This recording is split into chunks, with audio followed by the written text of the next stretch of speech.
people don't give a shit. Who's giving them the business? The business. Oh, the band is out on the field. He's going to go into the end zone. He's got it. Goes Davis. Oh, my God. Davis is going to run it all the way back. It's going to win the football. It's going to be to the goal line. It's going to be gone. It's a touchdown. And the Gators have won the game. 50 to the 40. Herman Whitfield to the 30, to the 20, 15, 10, 5. Touchdown, FSU. Welcome to College Football Extravaganza, Week 1 picks and locks and Week 0 review. I'm with you, Robert Vincent. As always, follow me right there, Robert Vincent Comedy, getting all things locked and loaded. Davis has gotten a shot ready. You hear that noise in the background? That's going to be us live drafting fantasy football. It's fantasy football time, too. Justin's got his shot at JMO ready. I don't have to take one. I'm just taking one because I don't be left out. Let's be clear, Justin does not have to take one. I'm going to throw this graphic up here because it's so nice. Justin, congratulations on a good week of your locks. You're 3-0. I had to make that last-minute change. You did say you had San Diego covering and not New Mexico. I gave the proof, too, threw the clip in there like, yeah, man. Put it. And you know what? I even changed the graphic for you. I even changed that for you, so there you go. What a guy. Oh, wait. Did you have Vandy? Oh, fuck. Yeah, all right. We're 2-1 then. Okay, you're 2-1 then. Whoops. That's okay. I mean, Vandy, that was a good game. Hawaii almost came back and won, right? I get they were probably pissed because their locker room was a fucking tent. Right. I mean, but still, regardless, I don't know. Hawaii they were a smaller team. Like, objectively, just looking at each of the teams, they were way smaller than Vanderbilt. Vanderbilt played really good at times, but then not good, like really not good at times. And then Hawaii landed some long bombs. Who was that receiver's name? Who went absolutely insane there in the fourth quarter for Hawaii? Yes, yeah, for Hawaii. Let me pull them up for you. Yeah, no, that game was just. I mean, like I had a really weird hunch. Ophelia Ashlock, really good, 6'2", 175 pounds, and every bit of 107. Well, maybe not every bit of 175. I might be questioning that a little bit, to be honest. And then DeRicky Wright had 2 big interceptions there for Vandy to kind of seal the deal, but Hawaii had a big opportunity to upset Vandy after the huge loss on the Big Island last year. So we got caught slipping on that lock. I can't say it won't happen again. I really thought Vanderbilt was going to outplay these guys. Hawaii wanted it. Hawaii wanted it more, guys. I had a weird feeling this could happen. I was like, Vandy could just go out there and just do nothing. Like, it's the most Vandy thing in the world, right? Like, I remember, like, when Vandy and UConn played and people were calling it the toilet bowl because they're, like, the worst teams in the country. All right, good pick. So what do I get to pick next? What you get? Okay, so just for all of our listeners out there, my wife is doing her fantasy draft. It's my turn, David. And it's Amanda's turn again. Quick turnaround. All right, let's go back to running back. Get Dameon Pierce. Okay. Wait, what has she gotten recently? Okay, so she just drafted Aaron Jones from Green Bay. Good. And Dameon Pierce from Houston. Good job. Top running back for rookies last year. Mm-hmm. She got him, expected to have a solid second year with Houston. I'm on the clock as well, boys, and I got to pick Taj Boyd. I don't know. Tyler Wide Boyd receiver? or Todd Boyd? Tyler Boyd. I don't know why it's Taj. Former Clemson quarterback. Tyler's not bad at all. Davis, do I need a one receiver? Okay, Yeah. so you have 2 wide receivers right now? Wait, who's our other wide All receiver? right, yeah, you want to go? Okay, so what are your 2 wide receivers again? I have Garrett Wilson and DK Metcalf. Okay, is Mike Williams available, or Jerry Jeudy? One of those 2. Judy? No, Judy went out with an injury recently. Yeah, but he'll be back both soon. Available. I do Mike Yeah, Williams. Mike Go Mike Williams. Do Mike Williams. He's a good pick, especially because Keenan Allen, his durability is so down right now. Yeah, he I does never well in the liked wide receiver picking one Keenan role. Allen. I don't know. Keenan Allen's a tough pick, but Mike Williams is a great pick. Like, because Keenan Allen's a bad pick, that's why Mike Williams is a great pick. Jerry Jeudy, like you mentioned, like he's hurt, and I was like, but I'm still high on him because like he's not going to be in my starting role in the beginning of the year. He's going to be a guy for my bye weeks, and that's what's good about him. So like that's a great guy to have for your bye weeks in the upcoming season. Bro, they switched us to 30 seconds on my draft, so I'm having a go. I just You're like, yeah, I know, but I'm trying to host this show, so I'm gonna keep it going here. Touched on Vanderbilt, Hawaii. I mean, I'm a little disappointed in Vandy. Not disappointed in Hawaii, man. They put up a tough fight. They played super hard, and we all knew they were gonna play super hard. I thought it was really funny on College Game Day. Pat McAfee and Desmond Howard both picked Hawaii, seeming to like know that Vanderbilt was gonna win. Terrible picks. But they put it on Kirk Herbstreit last. They were like, pick against him, Dick. Like, you're gonna pick against him after Maui caught on fire. So that was absolutely hilarious. oh yeah, that's Hilarious. so bad. And I also just kind of want to say, like, since Lee Corso's, he's not gone yet, but he's getting really old, and obviously he's a figure for college football, right? He's a legend. I'm surprised he's back this year. Yeah, I really am. but I think Lee Corso is just going to keep doing it till he dies. yeah, and But that, like you have to have like a retirement tour for that type of like that type of like legacy. There needs to be a retirement tour. Like I think Dick Vitale's also like the same treatment. Like he's probably going to do it till he dies. And he literally can't talk right now. Dick Vitale can't even talk because of his vocal cord cancer. Which is like the worst cancer someone can have in this field. right. Yeah. Yeah, The in this cancer that field, you literally shouldn't have or can't have. He got it. Yeah. But back to As the a main thing. broadcaster, I should say. Back to the main thing. How about Pat McAfee being the guy to fill in for Lee Corso as that kind of like, imaginative, creative, like just super energetic guy for College Game Day? That's like, who else could it have been, right? Oh, I mean, Pat Pat McAfee's McAfee's changed perfect for that role. Yeah, Okay, I got absolutely Mike perfect. Williams. All right, Amanda got Mike Williams, by the way. Good job. Good job. I picked So, the um, Cowboys defense in What round position did I 11. get next? How many fucking people are on my? Oh, it's my turn. Fuck, that's a quick Dude, turnaround. this is What's going on? hilarious. It's an All right, all right, eight-woman all right, all right. draft. All right, What so do you it's 3 expect? wide receivers and 3 running backs. Shut up, Davis. All right. Did you just kick him? Yeah, I'm gonna kick him off. We're trying to go. We're trying to go here. What? One more, David. What did she get? Did she get it? Justin Tucker, kicker. That's amazing. That's amazing. Honestly, probably my next pick as well. Tucker's still available for you? Nope, Tucker's gone. Tucker's gone. It is what it is. All right. So moving on. USC, one of the top 10 teams. Everyone's saying they could be in the playoffs. Not if they don't cover against San Diego or San Jose State. They're not gonna make it to the playoffs. I'm kind of joking about that. I watched this game and I feel like I feel like they were rotating out a lot of people on defense just to kind of see who was playing who was playing the best and trying to get people some experience, almost treating it like a scrimmage, man, because they know their offense is gonna beat the absolute shit out of San Jose State. But with that being said, I did not get my cover. I picked USC to win. I picked them to cover. I didn't lock it in, but it is what it is. Justin. You missed by 3. Yeah. Yeah. Yeah, I mean, close. It was close. I mean, that game was a lot closer at halftime, and so I think what USC put up, like I forget, like 35. Yeah, they put up 35 and allowed 7 the second half. So like complete turnaround there in the second half of football for them, which is not surprising. We'll see. Sometimes the Lincoln Riley's pass, where like even at Oklahoma of Kyler Murray, like they'll have like you'll always see like get the notification, oh, Oklahoma is like tied with Texas at half or tied with West Virginia at half, and then they blow it up with 10 minutes left in the fourth quarter. That's a really like Lincoln Riley type game where they're really slow out the gate.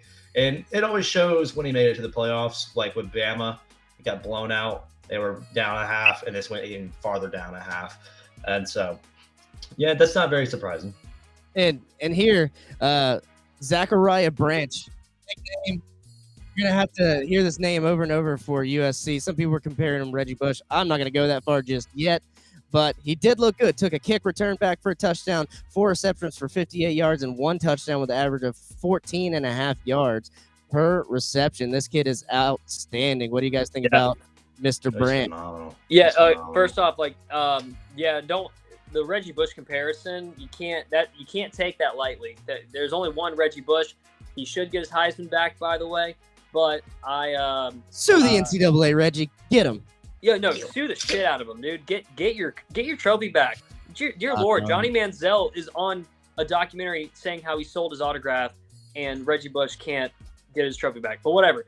No, USC overall, I mean, you kind of played the way they expected. Of course, their defense gave up some points. That's the Lincoln Riley way. You're going to give up some points against a fairly weak team. Doesn't really matter. Really, you're going to give up a lot of points against any team as long as you have a good offense. But I think that Caleb Williams, for the most part, he did exactly what he had to do. He didn't even have to throw a whole lot of passes. He was 18 for 25, 278 yards, 4 touchdowns. He had a great game, did exactly what he needed to do. It was a great game on his behalf. All right. The opening game that we should have opened with, but we got stuck talking about how Hawaii almost kicked Vanderbilt's ass. Notre Dame in Dublin, Ireland, took Navy to the woodshed and kicked their ass 42-3. Almost a shutout. Wasn't a shutout. Yeah. I feel like this has to be my shot game because I was so wrong on this pick. So I had Notre Dame winning, but I had Navy covering the spread.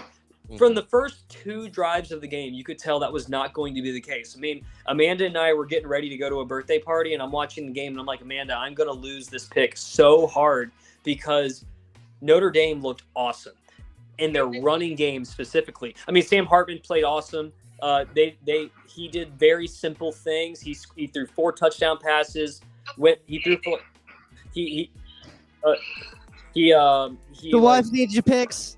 The wife needs your picks, Davis. Your wife needs your fantasy advice, Davis. Where Where we at? I have 40 seconds and I need to pick someone. Well, okay, we were talking about. I need to pick someone. Okay. 30 seconds. You got Kaylee, you thanks got for hopping caught it? out. Justin is the GOAT. He's a stat man. Go to around here. defense. No. All right. Who's the top defense? Don't go defense. Cowboys. The Cowboys, Steelers. San Francisco. Steelers. Don't. Yeah. No. Don't do it. Cowboys, San defense? Francisco, Quick, Buffalo. 30 seconds, guys. Quick. Defense. Dallas. Cowboys defense. Dallas. They have the most picks. Defense. Dallas. Okay, I did Dallas. There you go. All right, we got Dallas. Cowboy. All right. All right. So, anyways, okay. Notre So Dame Notre game. Dame, great game. The running game though, Estime was free. He's a freaking bulldozer.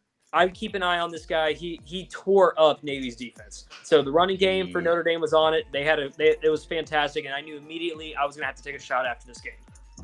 I love this game. It was Self-imposed shot right now, just because you got it so wrong. Yeah, I mean, literally. But I do want to talk about this game with Sam Hartman and also Marcus Freeman. We saw for the first time, like, he instilled a system that was really cool. He pounded the run with the first 20 minutes of the game. And, we're like, oh, they're just going to pound the run all season. I'm like, no. Like, they're opening up their play action. They're opening up their read options. That's what they're doing when they're, and that was really good because you just saw Sam Hartman just start to dot. He's one of the best arms of football this year. He is the godfather of football in college football this year. So he's definitely something to look out for. His receivers are not great. Like, I think Greathouse was his number one, and he was like 3 catches for 68 yards and a couple tutties. But other than that, like, the defense looks solid. O-line, which is very typical, really good. I'm excited for him. I hope they can do something with it. Yeah, speaking of the run game, Audric Estime, 16 carries, 95 yards, 1 touchdown, an average of 5.9 yards per carry. And this guy is 5'11" and 230 pounds. It's not fun tackling him. And Navy also looked really, really small compared to Notre Dame. Notre Dame looks good this season. And like you said, Justin, Sam Hartman unleashed it there in the second half. But I heard on, I think it was Josh Pate's podcast, could have been Cover 3. They did not throw to the tight end, not once. Notre Dame. So, their whole playbook isn't even open. Well, they have one of their running backs from last year as wide receiver this year. I forget who. Chris Tyree. It's Chris Tyree. Yeah, he was a running back last year. Now he's playing wide receiver. He's not a big guy either, you know. So like seeing this, like it just kind of shows that they do struggle to find like receivers at Notre Dame. Like the kid's only 5'9", 190.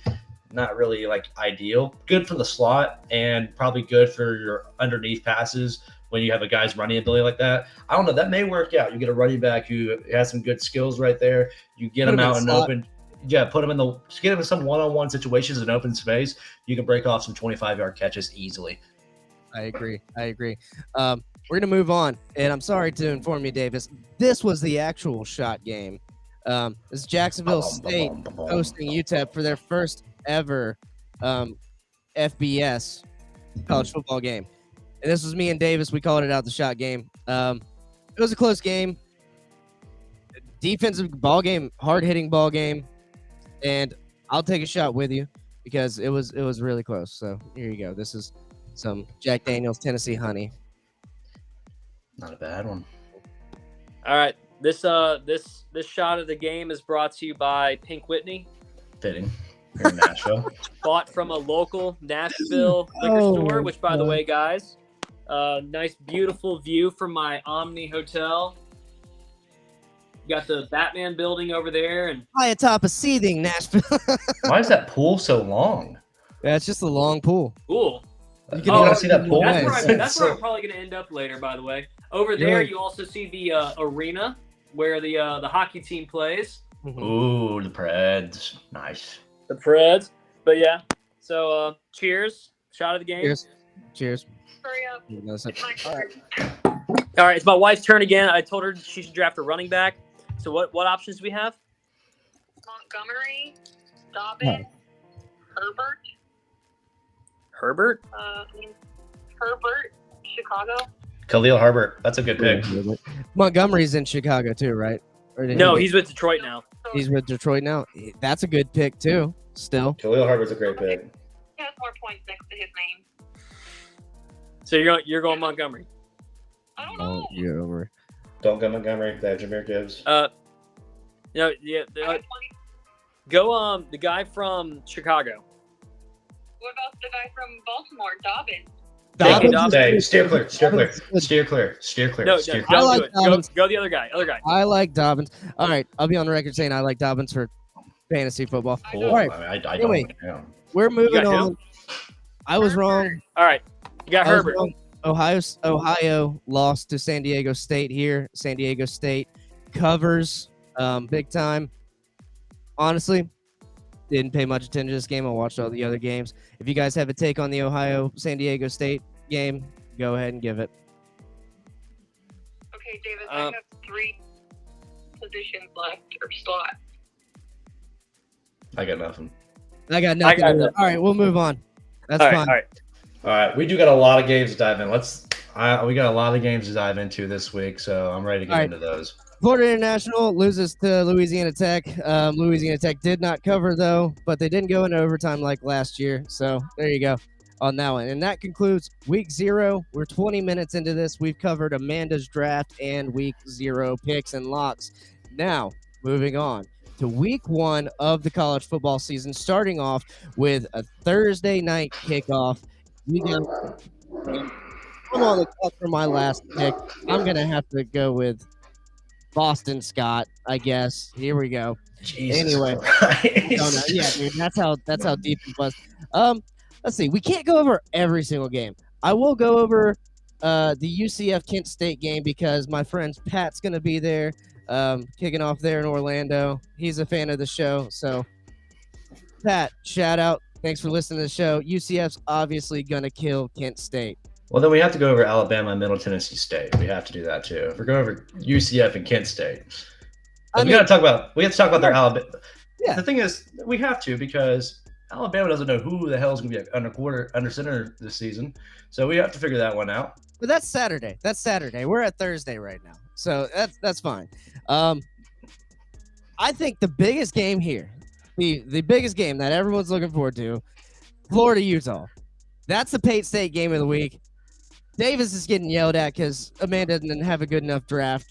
For those of you watching on YouTube, Amanda just drafted Kirk Cousins as her backup quarterback. That's a good backup quarterback. All right. Okay, no, I got 2 more slots I can fill. So what position? Wide receiver, running back. Another, All right, another you can wide take a look up receiver? here on the screen. We have the Utah Utes versus the Wait, Florida. how many Gators. tight ends do you have? 2. The line has moved a little bit to 6.5. I think it was at 4.5 earlier this week, or 4 earlier this week. Which kind of tells me maybe Vegas is thinking Cam Rising's going to play in this game. That's possible, but also the fact of the matter is 4 of these points are because it's at home. Mhm. You probably throw an extra point in there because Utah hasn't lost at home in 2 years? Back-to-back Pac-12 champions, and Correct. potentially 3-time and last Pac-12 champion ever. What are you going to do? Oh, that'd be crazy. Yeah. Yep, here. I'm not going to spend a lock on this game. I can't do it. Obviously, I'm biased. This is the Florida Biased Podcast, if you don't know. Now you know. But I see it being closer than people expect. I mean, that's a pretty close game right there. 6.5, 1 touchdown. I could see Utah winning. I could see Florida coming out there winning. It's all going to depend on Graham Mertz and how he does in his new position as the Florida quarterback. I think Florida's got a hell of a running back stable, one of the quietest stables in all of the country to be. I mean, to be honest, like Etienne and Johnson, massive combo, back to back. They're great. It's just, I don't know. Like, so Utah's really instilled that they like to bring a really good front seven. So if you can't put the ball up in the air, which we really don't know what Graham Mertz we're getting here. We don't know. Like, we really don't know. Like, Graham Mertz is like one of the most like what ifs, you know, like this guy could just be, oh, he's shit, or he could actually be, well, we've seen him do well before. I don't know. I'm not gonna bank that he's gonna be doing hot. I really don't think he's gonna do good at all.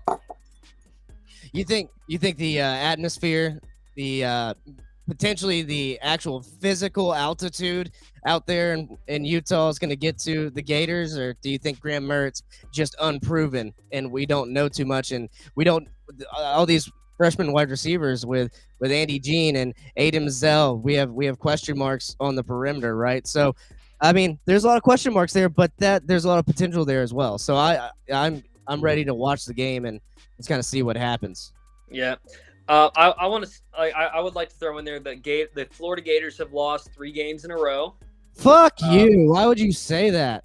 Because It's a new season. I say this because I love my team and it's tough love, man.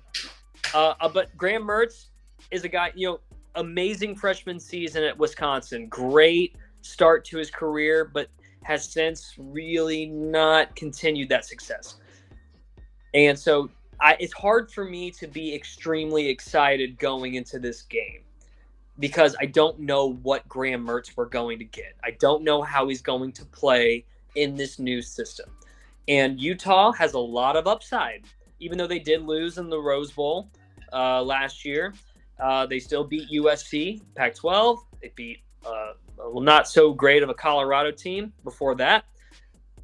I can't, even though I very rarely go against Florida, I very rarely bet against them. You know, the over and under is 6.5 Utah. I would like to think that Florida is still going to contend. I do have Utah covering the spread at 6.5. So the over and under 45.5. I also have it going over. That part I think I'd want to lock in. The line though, the spread not so much. But lock me in at the over for 45.5. That I do think Utah is unfortunately going to win this game. You're going to lock that in? I'm going to lock that in. You got the Western locks out there in the West. That's what we do. I'm not locking this game in. I think if anything, I'll take Florida plus the points there, and I'm gonna root for my Gators. We beat them last year. If Cam Rising is playing though, there's a big chance we lose. There's a chance they sling us all over. I don't see much positive coming from this game, except maybe Travis Etienne having a good game. And from a Florida perspective, I could see Utah. Like, this is just a year that Utah, like, they have to come out and win these type of games because technically they can compete, and there's a chance that they can compete for a playoff spot. They're back-to-back Pac-12 champions. They can compete. So, of course, I'm going to go Utah here. I don't want to lock anything in because there's so many more games to get to. I never want to try and lock in a pick against the Gators because we did that last year, and they came in on top of Anthony Richardson. Mm-hmm. And this is going to be Florida's first non-conference out-of-state game since like the 80s or 70s or something like that, dude. We don't play out-of-state non-conference teams. I suppose. Yeah, you suppose. I mean, that is what it is. You thought you had a stat there, and then I kind of trailed off with no. Yeah, I was like, Oh, I was trying to look for the exact date. I thought it was 1984, but I have 1984 up here, so I think I'm conflating the two. But we'll get to that stat. Oh, that was the stat. UMass first FBS season opening win since 1984. There you go. And they had horrendous. 24 straight road losses up until that win this past week at New Mexico State. So there you go. Congratulations, UMass. Wow. Hopping back and forth here. UMass. All right. Another good Thursday game, Nebraska at Minnesota. No one's making noise about Minnesota. PK Fleck, still the coach over there. Still a good coach. Yeah, but don't forget about Nebraska. They got a new coach. Yeah. Matt Rule. Matt Rule, baby. Matt Rule's over there. I mean, Great college coach. again, I want to see. It's week 1, baby. I don't know too much about it. You gotta get the scale going. But if I were to make a pick, if I were to just throw my thumb on something, Minnesota -7. Yeah, I think I'd take Minnesota -7. Not gonna lock it though. This is a weird game. It's such a weird game. I'm like, yeah, this can go either way. Nebraska can just come out and win this. Minnesota's not what they used to be a couple years ago. It's just like one of those Big Ten games where it's like an Illinois and Iowa. Like, who the fuck's going to win this? We don't know. You flip a coin, and that's what happens, right? It can also just be a blowout. How would Florida fare against Middle Tennessee State? I don't know, man. Middle Tennessee State beat the brakes off of Miami last year. That is With true. Frank Pizon, Escambia native, There you baby. go. Yeah, that That's was true. an That's ass whipping, son. That was an ass whipping. We'll see if we ever Pretty get sure there. that was that before or after the Texas A&M game? Because I think it was before, and then Miami came into the Texas A&M game, and we're like, no one cares anymore. You lost to Middle Tennessee, so it kind of put it down. And then Miami won that game, didn't they? 30-3 or something like that last year. I remember that game. That was wild. All right. Another team I'm looking out for Thursday night, Missouri. Missouri's being quiet. They're in the back of the pack of the SEC, which isn't saying much. The SEC is stacked this year. I think Missouri's poised to have a good year. They're playing South Dakota, so not going to get to tell much this week, but keep your eye out for Missouri. And yeah, I mean, you got Arizona State. A little point of news. I think they're imposing a 3-year bowl ban on themselves out there in I Arizona thought it was just State. 1 year. I thought they were just doing it Is for it the just 1 year. It's a 1 Yeah, year. it's just 1 year. And I don't. So I'm confused on this, and many reasons why. Okay, who does the self-imposed ban for bowl games? It's weird to me. Second of all, don't act like you were going to go to a bowl game either way. Like, let's get that real clear. Oh, damn. Boom. Roasted. Boom. Like, I got him. like, let's be real. With the way the Pac-12 is this year, ain't no damn way Arizona State is going to a bowl They're game. gonna squeak out a couple wins like they always do. Dude, the Pac-12 is not gonna change. I don't know. Yeah, if we're here thinking the Pac-12, there's gonna be one team that goes undefeated the whole time, doesn't stutter, doesn't hit a road bump. Washington. Washington's not gonna do it. They're the It's gonna team be that Washington. always hits the road bumps. Now, we will get to Washington because they have an interesting game coming up on Saturday. But I think that's going to be good for the Thursday night games. Again, if you guys see another game you want to talk about, stop me. If you want to shout anything out. Not seeing a whole lot on these Friday night games. You got Louisville at Georgia Tech. Okay. Stanford at Hawaii. I hope Hawaii wins after that showing out against Vanderbilt. And I think you know what? Let me take a look at this real quick. Is there a line out for this game yet? There's got to be. Which game? Hawaii. Looking at Hawaii. Hawaii at us. Oh, no, wrong one. Yeah, you're looking at the wrong one. What the hell game was Hawaii, that? Stanford at Hawaii. No, Stanford's favorite 3.5. Stanford favorite 3.5. You know what? I don't know. I'm not going to lock that one in because I haven't seen Stanford play yet, but I want to. Get out of here. I don't know.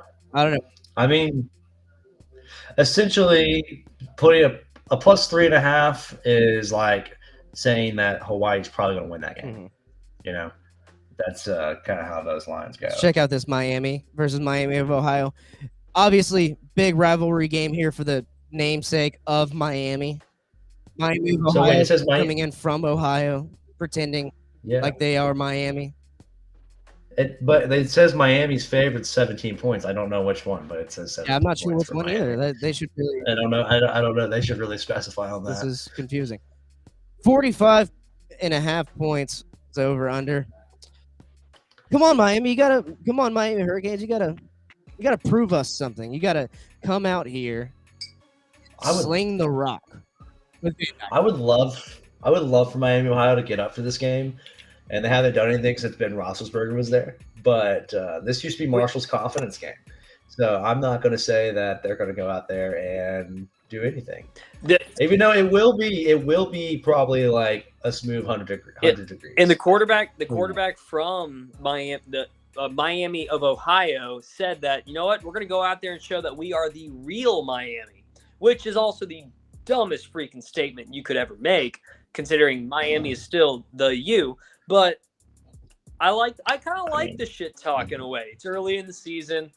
You're a MAC team. Everyone has a soft spot for the MAC. I mean, it's pretty funny. I appreciate the trash talk. I really do. I mean, it's only Mario Cristobal. He's not going to take it that personally. It's not like he's done much with his career. So. Yeah. No, I love it. I love the trash talk, especially. I love the trash if they talk. win. And also because it's not like Miami. It's not like Miami has like been Miami. So, yeah, if you're gonna trash talk them, do it now. Right. All right. Moving on.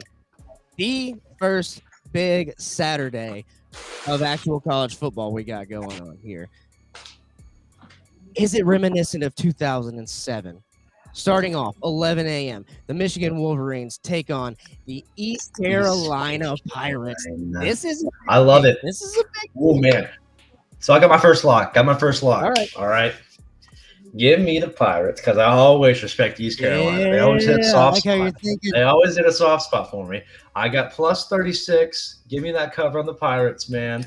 I lock it in because first of all, you don't have an OC. You don't have Harbaugh. Don't ever take the athletes that ECU puts out. They gave it to NC State first week of the year last year, and that game was freaking electric to start off the noon slate on the first Saturday last year. It was awesome. They were bumping in Greenville, and that school knows how to party. And, of course, it's at Michigan, but with ECU, man, never take those guys lightly. They don't have their quarterback from last year. That's probably going to hurt them, but a plus 36, give me the Pirates, baby. That's a great lock. You got the bad to the bone riff lock, so that was good. Davis, you got anything on this? I think Michigan's going to ball out, but I also East Carolina, hard physical team. Yeah, a hard physical team. East Carolina, they had a good showing last year. No, I think Michigan's going to be good. And yeah, Harbaugh's not going to be there. It doesn't matter. I mean, Harbaugh, regardless of him physically being there or not, is still going to have a say in what the play calls are going to be. It's like his assistant coaches are just going to be like his surrogates, and they're going to call the plays for him. So Michigan's going to have a great game. They're going to win this game. I think it has the potential of being a high scoring game. Yeah. It's going to be a high-scoring game. Like, that's, like, absolutely going to happen. It's just – I mean, Michigan's going to win this, but 5 touchdowns over a team that has been one of probably a top 10 non-Power 5 team over the past 2 decades, don't take them lightly. Like, they come out and ball out. They had a great year last year. It's not like they're missing all their pieces that they had, so it's going to be a pretty solid year still throughout. Yeah. If you're thinking this is your – typical opening up with your cupcake FCS opponent, I don't think that's true. It is a step down. It's not like you're opening up in a neutral site against an even team here, but ain't no cupcake walk here. Here's what I would say. I always view East Carolina the same way that people should view Marshall. Like, don't take it lightly because they can go out and pop you. Like, it's just how it is. Don't take those teams lightly. That over-under at 52 is looking pretty as well. Oh, phenomenal. Yeah. mentioned in a high score game right there. 52 is a pretty good number if you're a betting man. Tennessee versus Virginia. It's gonna be at Tennessee. Tennessee's 87% win on the fan factor here. ESPN. Minus 28 points for Tennessee. And yeah, oh. So that's on so as I was saying, go ahead, Davis. Go ahead. As I was saying earlier at the beginning of this podcast, I'm in Nashville right now. I'm at a work conference for my job. I got a beautiful view of the downtown skyline. And if you walk just a little outside my hotel, you can see the stadium that Tennessee is going to be playing at on Saturday. So I feel the vibes in this city. I walk out. It's beautiful. It's fun. There's bachelorette parties everywhere. My wife had her bachelorette party here. I went to the Barstool Nashville restaurant yesterday. That place is freaking cool, and a great band played there. All of that put together tells me that Tennessee is going to cover the spread at minus 28. Something just says it's going to happen. Maybe it's the fact that I'm here. Maybe it's the fact that I had an amazing presentation today that I learned from very powerful people. All that put together says that Tennessee is going to cover the spread at 28, and go ahead and lock that in. I feel it. Something powerful here is in Nashville. So lock me in at 28, Tennessee. You're locked in at 28. And remember y'all's locks, because I'm dealing with a whole lot of screens here. Didn't have an opportunity to set up anything to write it down. So keep up with those locks. I'll write mine down. Yeah, keep them up. Let's see. The only thing good about Virginia is their quarterback's name, Tony Muskett. He's got a musket of an arm, dude. I love this kid's name, but I'm going to have to go with Tennessee as well, and I'm going to make it my first lock as well here, covering the 28 points. My man. This is a game where it's just like it could be fun to watch. Brendan Armstrong's no longer at Virginia, so it kind of just makes it like Virginia's under a new leaf right now. And it's going to be probably a blowout. But you're also saying this is our first time we see Joe Milton start at Tennessee since the Clemson game. But like for his own season, like he's in the driver's seat. It's his first season, and we got to see what he's going to do. Yeah, we about to see what he going to do. That's right. Moving on. Big game for Deion Sanders and the Colorado Buffaloes. Going to TCU, the defending pretty much nothing. They didn't win the Big 12 championship. They didn't win the national championship, but they got there. The defending runner-ups. They are the runner-ups of college football last year. That's what we call them that. Well, you know what? I love. They beat Michigan. They beat Michigan. They did beat Michigan. They had a runner-up Heisman. They were runner-up in the Big 12, and they were runner-up in the college football playoff. And you know what? The line is minus 20.5 for TCU. I'm locking in Deion Sanders and the boys. Not only do I think that they're going to put a good game on against TCU, I think they have a chance to win this ball game. With all those new guys you brought in,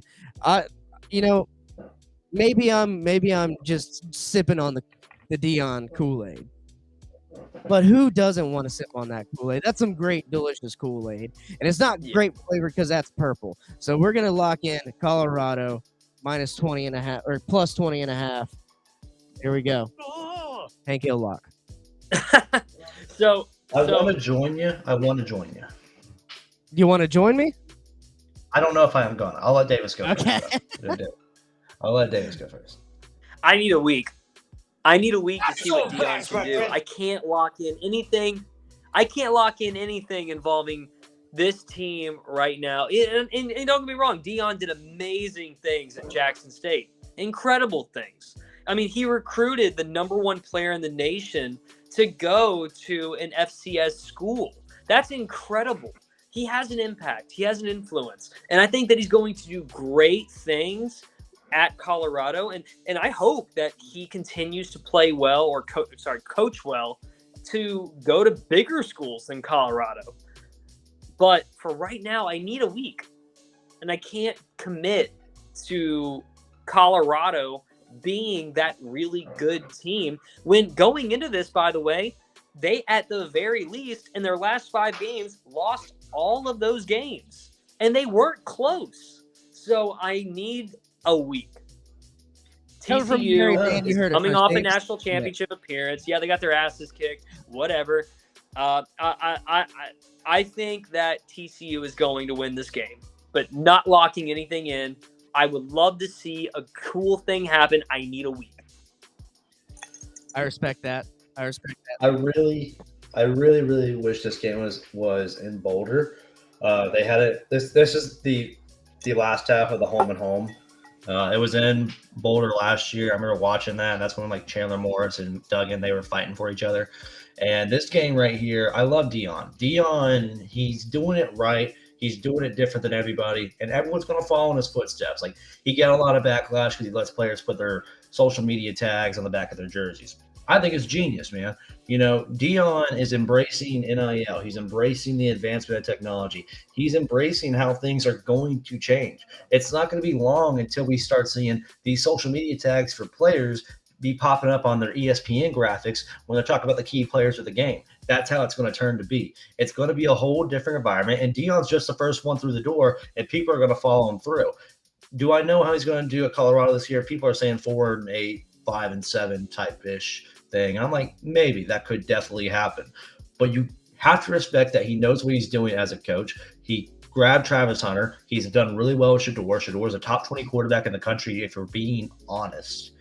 He knows what he's doing. He has a great mindset of the game, and I like the way he does things. I mean, he got a great recruitment class, and a lot of guys left. Colorado has nothing to do this year with what it did last year. It's a completely different system and a different team, and it's a whole facelift. And I'm just excited for when they do have their first game in Boulder because everyone's going to be talking about it. Yeah. I'm fully on board with you. The only thing Deion Sanders doesn't have going for him is 2 big toes. That's the only thing he doesn't have going for him. All right. Moving on. We're going to skip Oklahoma for this week because they're playing Arkansas State. Same with Iowa. And I do want to apologize to Iowa fans everywhere. On the first episode we did back, we were shit talking the offense, rightfully so in the past, but you do have a good quarterback here. Cade McNamara coming over from Michigan could change the offense up a little bit, and with an offense, Iowa always has a great defense. They could be poised for a run. They actually could.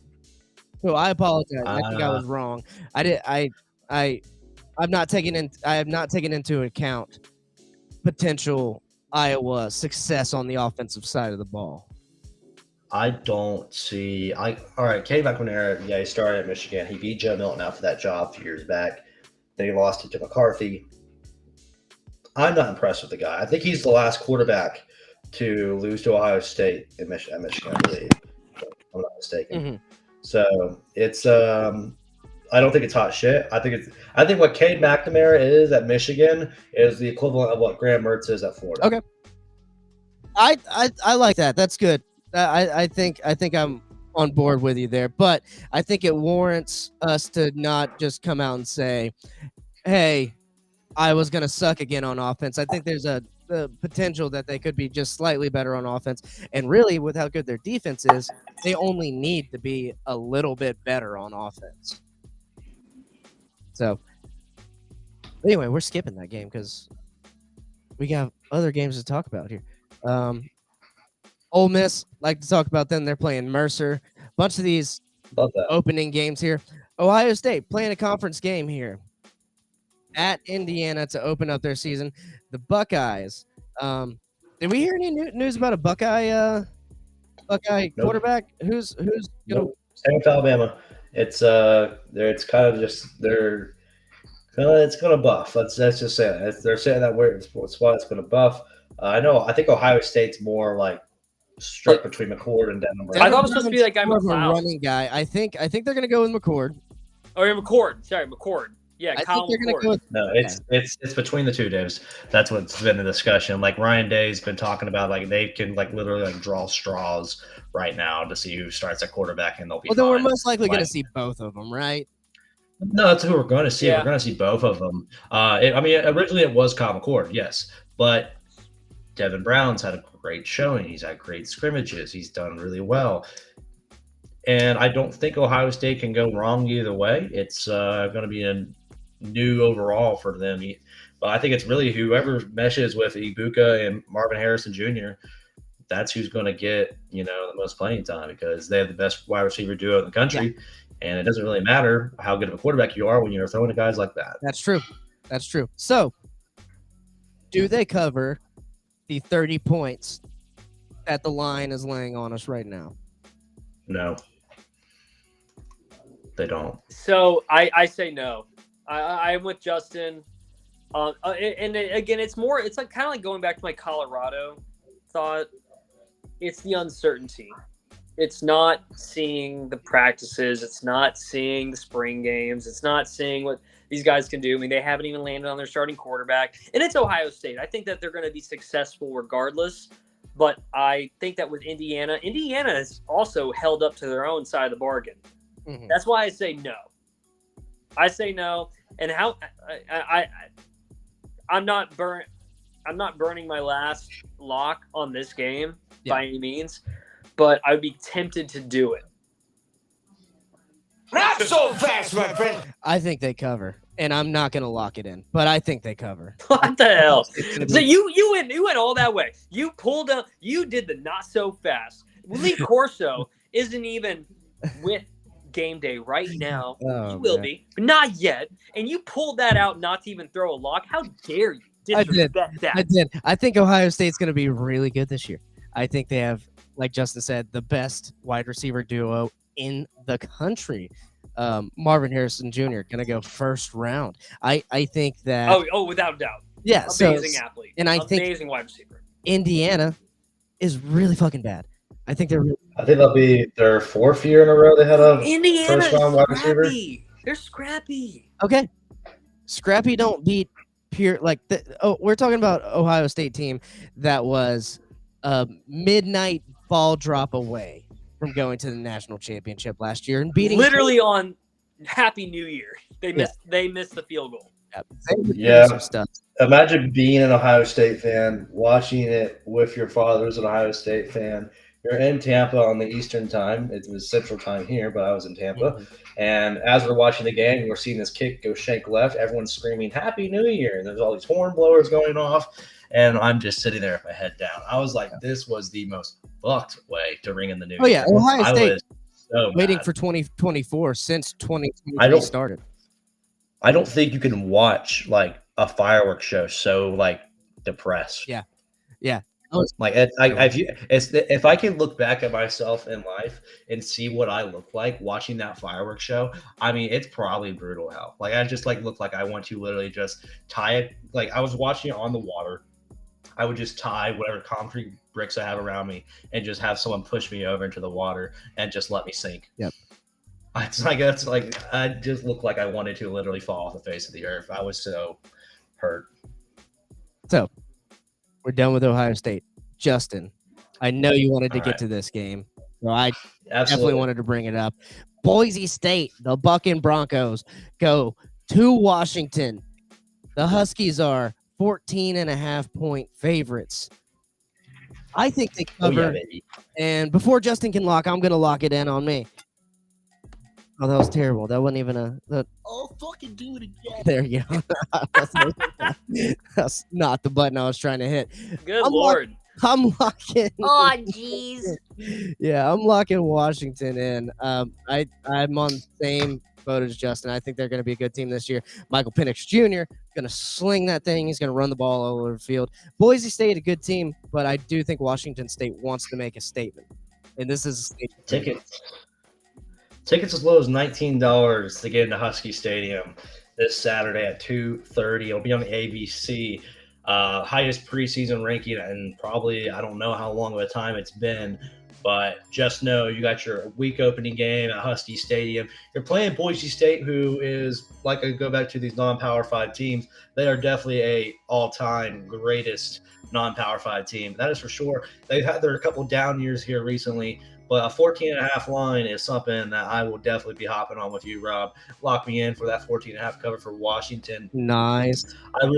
I see them coming out stupid hot, and I really am excited to see I'm going to watch this game because I want to see what Husky Stadium is bumping like come Saturday. Fuck yeah. I'm a man. I'm 40. You got the I'm a man, I'm 40 lock. How about that, Justin? I'll rock with that. There we go. Davis, you got anything on Washington and Boise State? More than just, really just a random fun fact that it's one of 3 stadiums that is water accessible. So you're on a boat, go ahead and cruise on up to that stadium. Other than that, Michael Penix Jr., electrifying athlete, a guy that came from Indiana. I think that he had a fantastic year last year with Washington, his first year with the program as a transfer. So going into this year, obviously there's a lot of expectation on him. There's been some Heisman hopefuls on him. I am reluctant. I am reluctant to really go that far with him. But I think that they're going to win. I do think they're going to win this game, obviously. But I don't want to waste my last lock on this team. But Michael Penix, my big thing with you is have a solid year. You're a great quarterback. There's even some NFL hopefuls for you. So have a great year and do your thing. I wish we did 5 locks. I mean, why can't we do 5 locks? We should do 5 locks. I'm just saying it. But I don't see a problem doing 5 locks. But I'm excited for this game. I think the hype's there. I think the hype is going to add up. And like I said, like the Pac-12 is so tough this year. I just really hope that Washington comes out on top of it. And it's going to be a good one. Looking at the rest of these games, though, nothing much that pops out. I'm probably going to peek at Towson and Maryland, though, because of Coach Shinnick. Coach I want to see Shinnick. how he does. There you go. Yeah. I want to see how he does, man. There's no line on that game, but for the hell of it, I'd throw $10 on Towson. I'll ride with Shinnick any day of the week, dog. Guys undefeated versus D1 teams. For those of you guys listening, Coach Shinnick game. was the coach for the University of Florida, or University of West Florida Argonauts. And we won the national championship in 2020, 2019? It was 2019. 2019. We were running up in 2017. Justin was at the game. He was at the game. I was there. Yep. I am their sideline reporter. I mean, anything that's UWO football, I'd probably know it better than anyone else. Justin did the pregame, or you did the postgame show. You did the postgame. I did the postgame show of the championship. Yeah. So big get for Towson and Maryland is a tough team this year. With Talia Tagovailoa, they got Jacob Copeland out there on the perimeter. I'm pretty sure still. Whoa, he's with the Vikings. Oh wait, is he with the Vikings this year? Damn. Yeah. Never mind. He went on. They had Jacob Copeland last year, then, huh? They did, and he didn't get drafted. I think he got cut by the Vikings. Like he didn't play a snap like in his first 2 games. Like he did like a punt. That's because he should have stayed with the Gators, baby. Should have stayed with the Gators. Doing anything there. He did okay with Kyle Trask, and then there wasn't really much after that. Yeah. But I mean, he would have done good if he would have stayed. I think we would have had another weapon at least. Him and Pearsall out there, and Shorter. Yeah. So, all right. They have their I can't even think of words. It's going to be a tough game for Towson. Maryland's good. What about we got South Tua's Florida brother, Yeah. South Florida at Western Kentucky here. A. Reed starting his Heisman campaign. Yeah, we can take a look at this. Austin Reed, former West Florida quarterback. Obviously, we're big on Austin Reed here. I like to root for Florida teams, but I think we're going to have to go with Western Kentucky on this one. Oh, no, absolutely. I think this 11.5, I would lock that 11.5 in for sure, that Austin's going to cover that. Games like this versus South Florida, especially with Malachi Corey coming back, like you have the nation's leading passer and the nation's leading receiver with yards after catch. Like its duo is going to go crazy. Lock me in that 11.5. All right, are you spending your last lock on South Florida, Western Kentucky? Yeah, I'm going to throw out other locks as well, but if you want to put up 5 or put up 3, I'll do whatever. Gotcha. But I mean, I'll definitely lock that in because I'm pretty sure like Austin's no slouch when it comes to putting up games like this. It doesn't make it close. Well, I'm gonna have to go with Justin on this one. My last lock is gonna go with Western Kentucky minus 11.5. I mean, Austin Reed, he led the NCAA. And by the way, I can't stress enough how impressive this is. This guy was a D2 quarterback the year before. He was a D1 quarterback, then went D2, then went back to D1. He was the top passing yards thrower, if that makes sense, in the NCAA in his first year. He beat out a previous starting quarterback at West Virginia, and you give them 11.5 going against a USF team that didn't play great last year. Yeah, go ahead. And it's a home game. It's obvious. Lock this in 11.5. This team's going to kick the shit out of USF. Yeah, they really are. They really are. And they have a linebacker who's incredible, who's on many watch lists throughout the country, who's the leader of that front seven. Western's going to do really well this year. They'll probably win the Conference USA, in my opinion.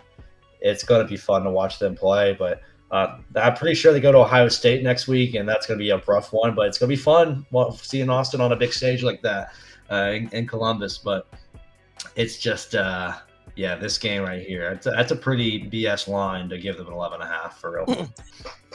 I'm going to make an executive decision as one of the founders and hosts of the show.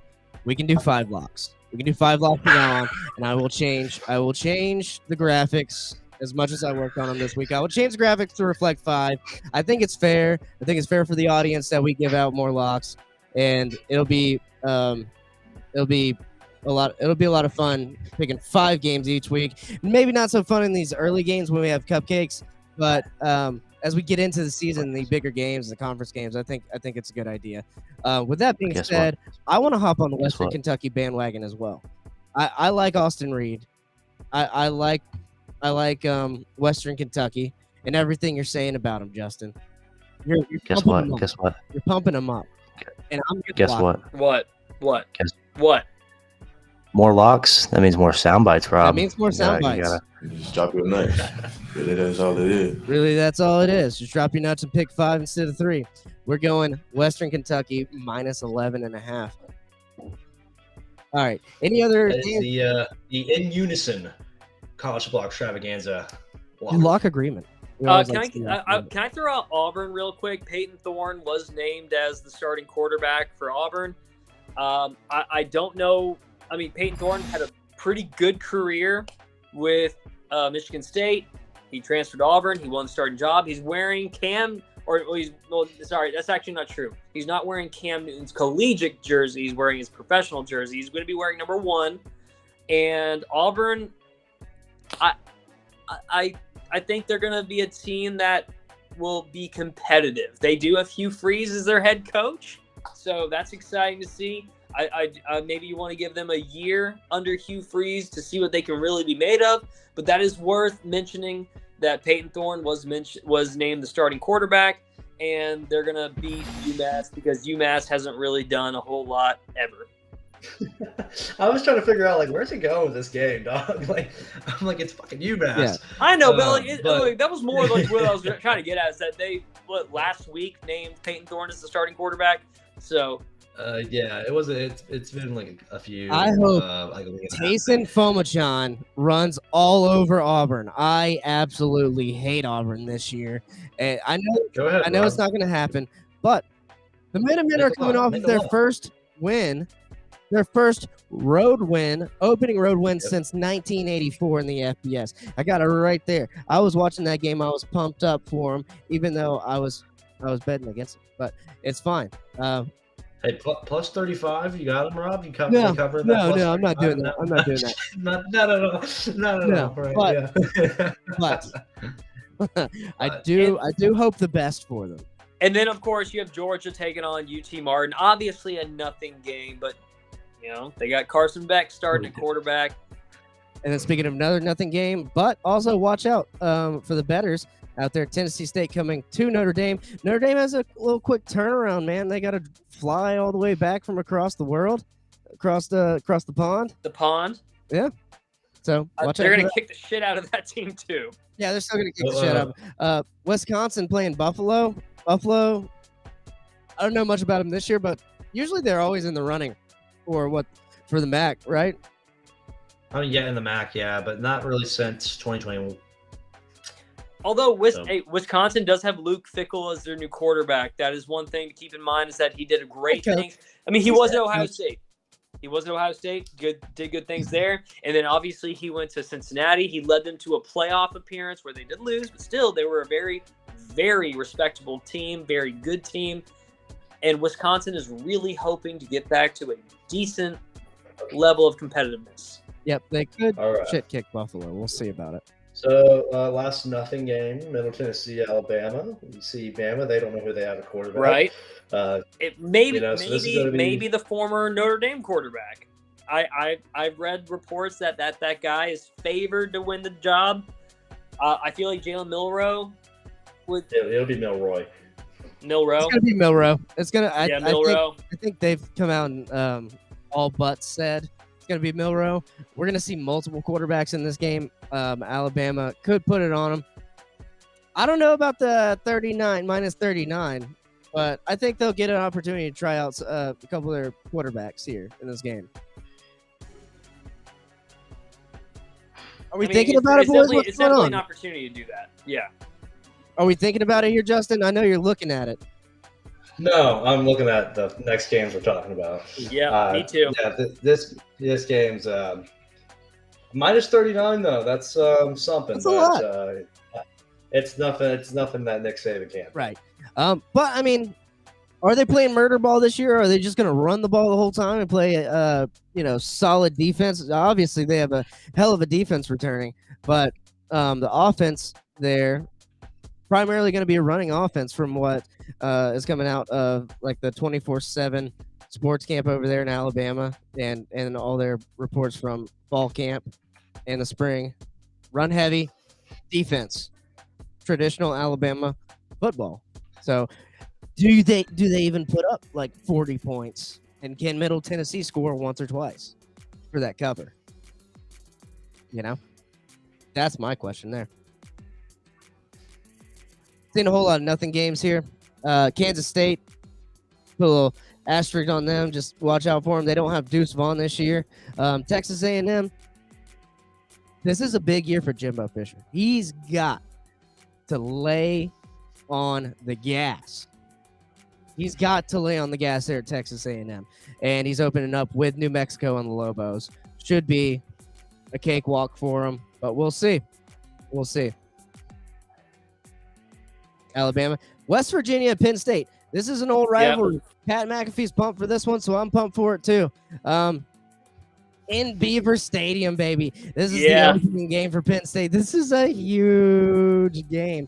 Penn State -20.5, though.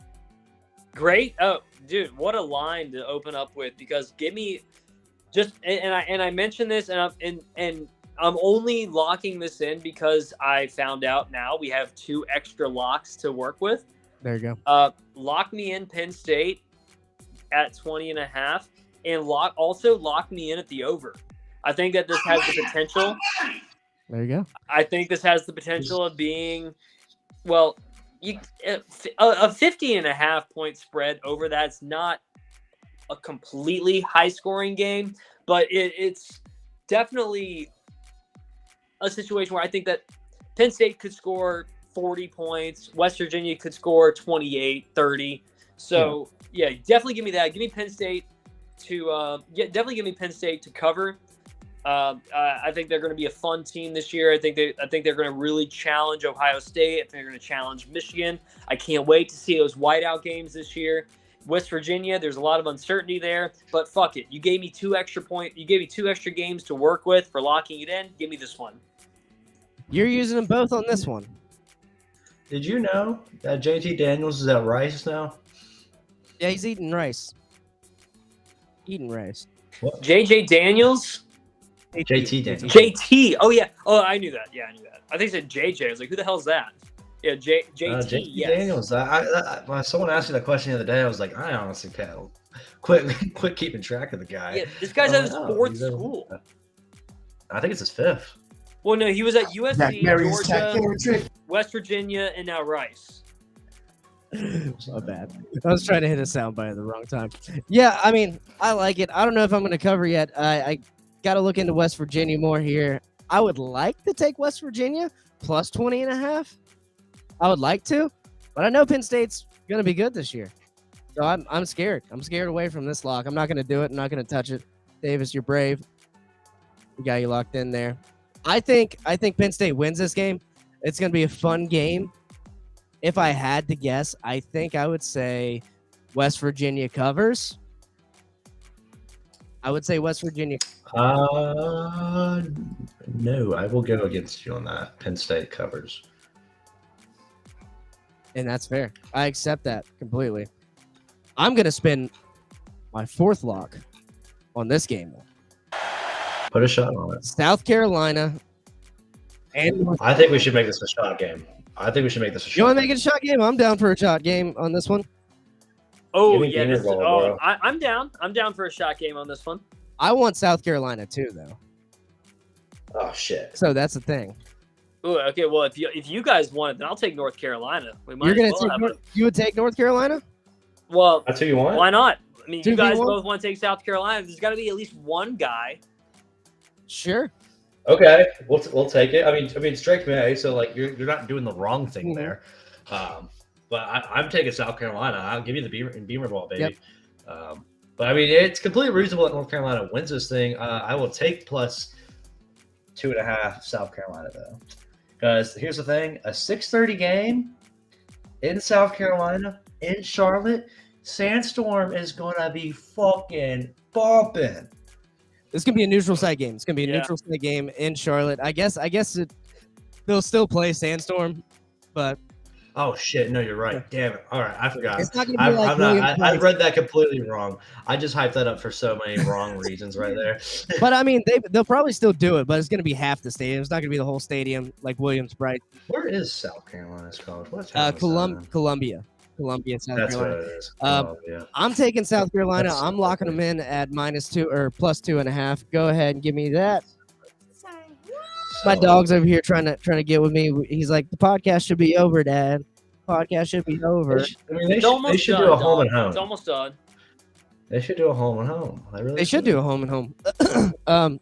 Davis, are you gonna lock that? Well, you spent your last two locks, I guess, but you made it a shot game. Okay, so- well, okay, so actually, that's not fair. Okay, if I can go back and say that the over from the previous game that I had selected, I want to Okay. stick with that. But for Okay. this one, go ahead and give me North Carolina to lock on the -2.5 spread, because Drake May, he is projected to be, well, I think the number 2 overall pick behind Caleb Williams. Mhm. Understandable. This is good. This is about to be a nice quarterback draft coming up, by the way. This is gonna be a good quarterback game with Spencer Rattler opposite of Drake May, and you know who throws for the most yards right here. Oh no, and I think it's gonna be high scoring. Hence the 64.5 over and under. But Yep. yeah, the -2.5 North Carolina. Y'all know Patrick. I guarantee you he'll be at this game unless circumstances keep him from going. But I guarantee you he'll be at this game. Give me North Carolina. I think that Drake May this is going to be a game where he's going to throw for 350 yards. And honestly, so will probably Spencer Rattler. It's going to be a high-scoring game, and NC State's going to win by 3. No, they're Or ignorant. NC. Sorry, I said NC State. NC. Davis with the completely ignorant lock here, going against me and Justin on the shot game, but that's to his demise. We'll see what happens come the next week. What's up?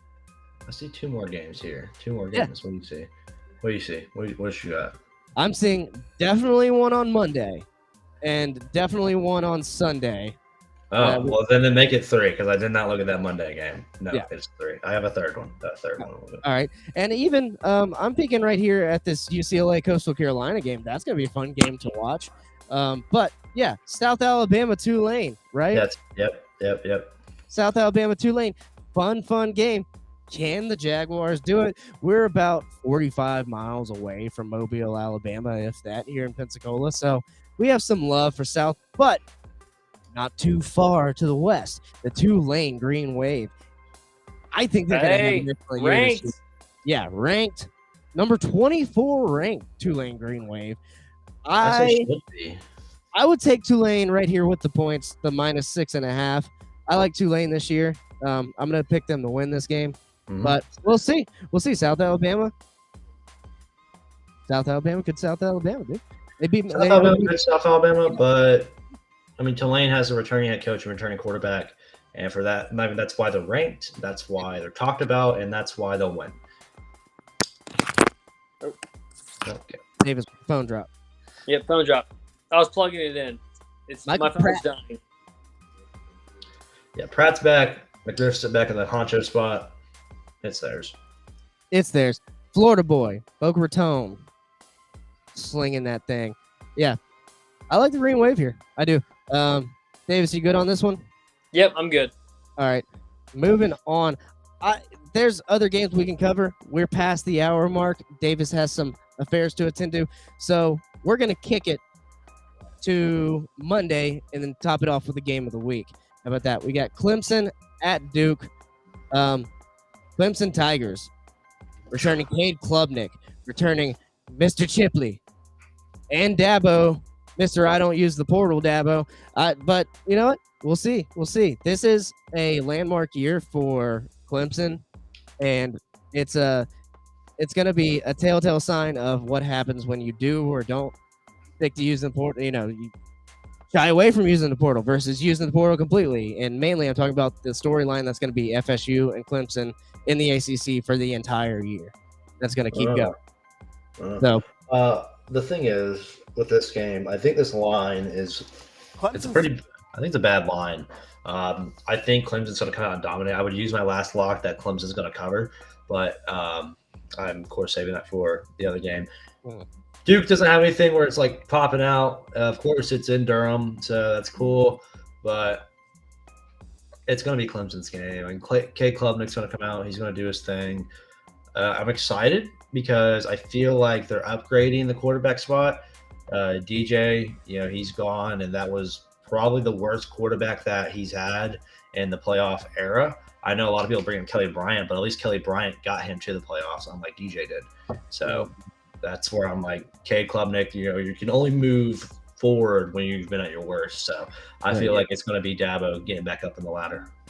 Same, and I think that Cade is probably more he probably fits more of the scheme that Dabo runs. So I'm excited to see what this guy can do now as the true starting quarterback. And DJ, obviously, I wish him the best when he's at Oregon State. I think he feels that system fits his play of style the best. Or style of play, sorry. No, I agree. I hear you. I think Clemson's going to cover as well. Duke, not a bad football team this year, but Clemson, they've got the whole rest of the year in front of them, and they're going to be focused. They're going to be coming into this game slinging the ball, playing traditional Clemson football. That, of course, will bring us to the Week 1 college football extravaganza game of the week. Probably a game of the week on everyone's board right now. FSU versus LSU in Camping World Stadium in Orlando, Florida. Fucking hit the horns. Golly, dude. Golly. Can't do nothing right in here. Brian Kelly making up for dancing with recruits, making up for being so cringe, changing accents, has brought LSU to this point from last year, losing to FSU and finding their way through the season, beating Alabama, and then ultimately losing to Texas A&M there in that last game.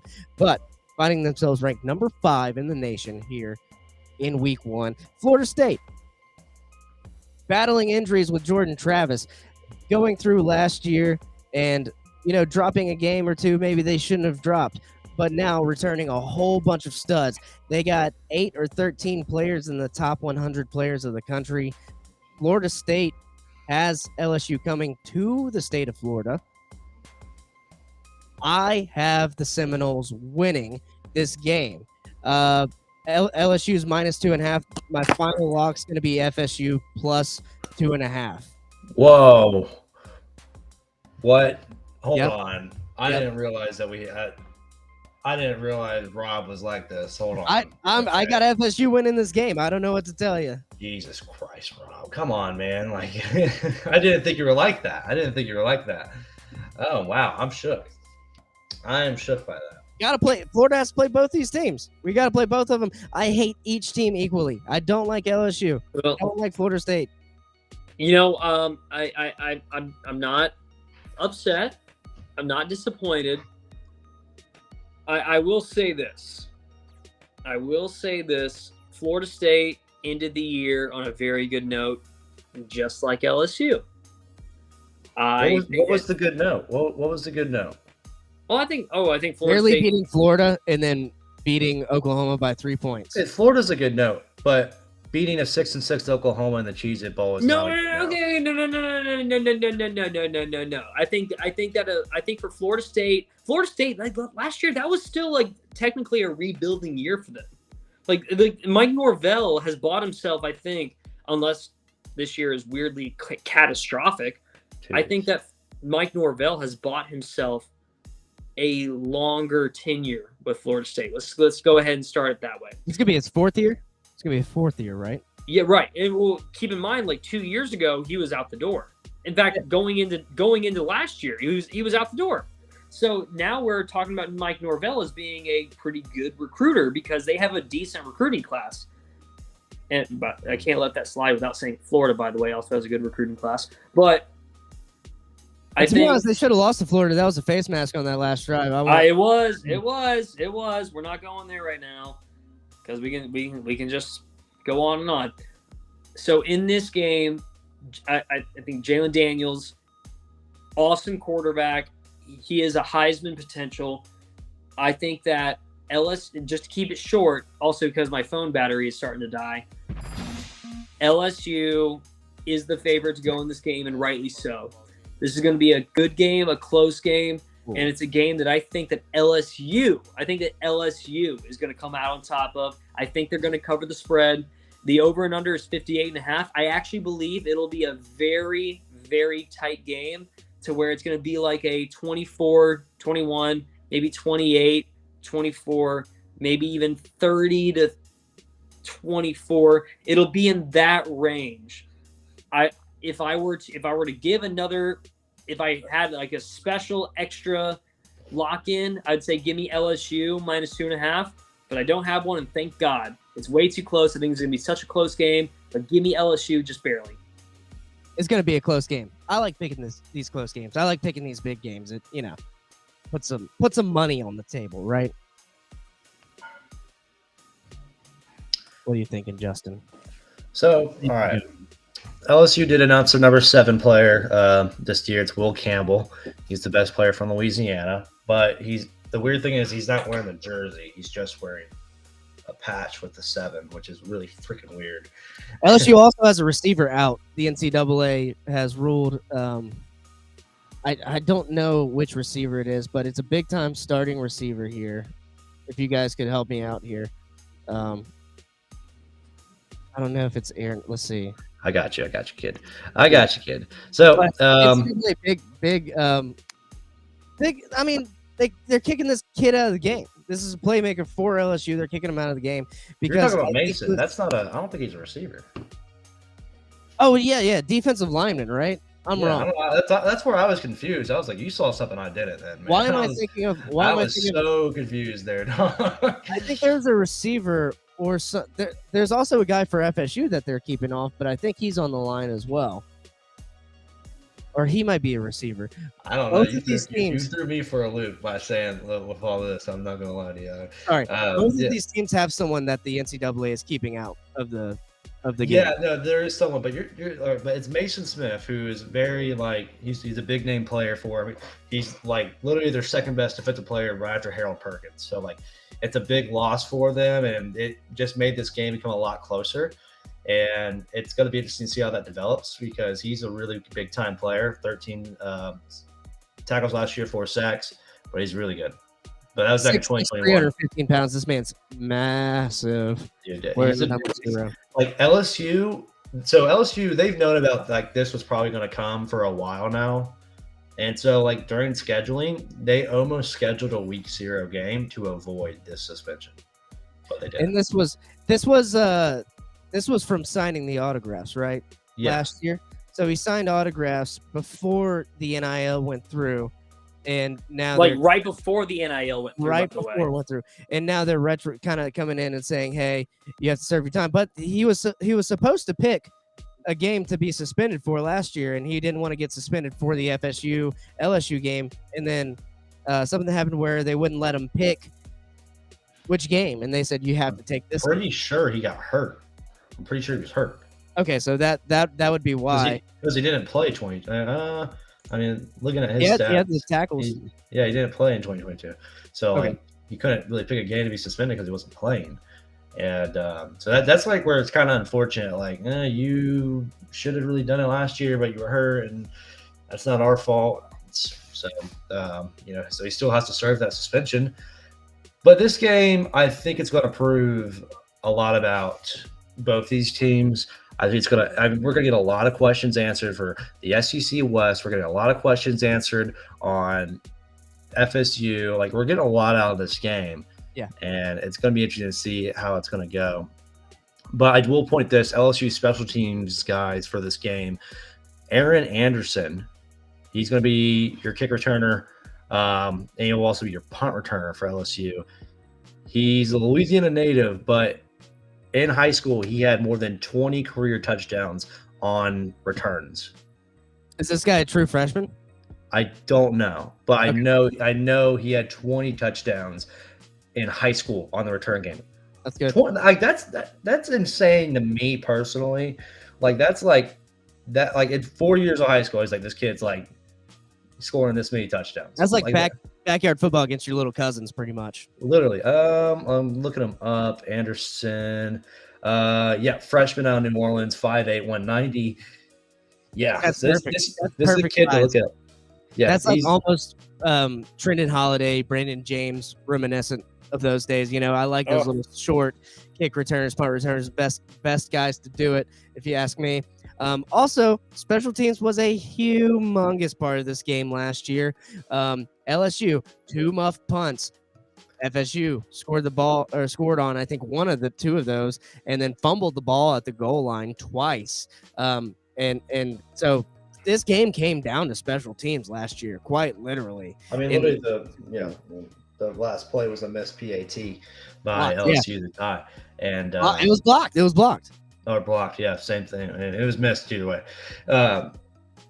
I do know for sure Harold Perkins are going to move him around, so teams have to look for him more in pre-snap. They're not going to really just keep him coming from the left or the right or up the middle and in the B gap and whatnot. They're going to move him around. So that's something that FSU is going to have to try and deal with. Jerron Verse of FSU, of course, that guy's a threat and a force to be reckoned with. But in the end, I love Jalen Daniels, and I'm really excited for LSU to do this. I've been saying this for a while. Whoever wins the SEC West is going to win the national championship, and LSU is one of those guys with Bama. So I'm locking in LSU at 2.5 to win here in Orlando on Sunday. I'm a man. I'm 40. You got it locked in. All right. Now, I wanted to end on this. You sent me a clip from this past week. I'm not seeing it on here though. The clip. I would. Okay. Well, I thought I sent it at least, but it has a message to the College Football Extravaganza Instagram. I can find that real quick. Yeah. But it was the San Diego State game, and that was kind of a funny thing to watch. The ref just got absolutely swacked in the face with the ball. Oh, and, I did see that. Maybe I could find it real quick. Yeah, here I'm sending it to the page right now. Okay. That's funny. So in on a funny note here, I did see that, dude. And then I think it was the what game was it where there was a face mask and the quarterback had his helmet turned completely around. And that was New Mexico State. That was New Mexico State, yeah. And then he still threw the ball out of bounds, but he kind of threw it in the direction of the end zone. Almost, could have been something. Request. Oh, it was in the request. All right. I wish he completed that ball. Yeah, that would be insane. We would not stop talking about it if that happened. That would be insane. All right, here we go. Pull this up. Boom. Oh, that one. Dude, that's gotta hurt. Right into his face too. Well, he was trying to get out the way. I mean, he didn't think that play was going to develop that far back, but yeah. And then the quarterback's trying to throw it out of bounds, I guess. I don't know if he has a receiver over there or not, but I think he was going to take the intentional grounding because that's better than taking I think it was a 10 or 15 plus yard loss. Yeah, I can't tell him if it's in. I mean, if you're hitting the ref in the face with the ball, he's not going to throw a flag for intentional grounding on you. That's for sure. Yeah, he's too concussed to do He's it. too fucked up. All right, that's going to do it for week 1 college football extravaganza. If you haven't already, hit the like button, subscribe to the podcast. We're growing this new channel here, and it's been a fun one. Davis, go have fun up in Nashville. Have a good week. Go follow Justin right there. Justin, you got any plugs? Just look out for me on UWF football this year. I'll be doing sideline forum and all that good jazz. Nice. If you're here in Pensacola, come check me out Thursday, 7:30. I'll be doing some stand-up comedy out at what are you laughing at? Out at Emerald Republic. Read the comments, bro. I've been reading. No, I have been reading the comments. I was putting them up. There's none rolling in. There's not. You don't see any? Oh, wait a minute. This is the perfect place for you to come, quite literally. All right. We're getting out of here. Have a good night, everybody.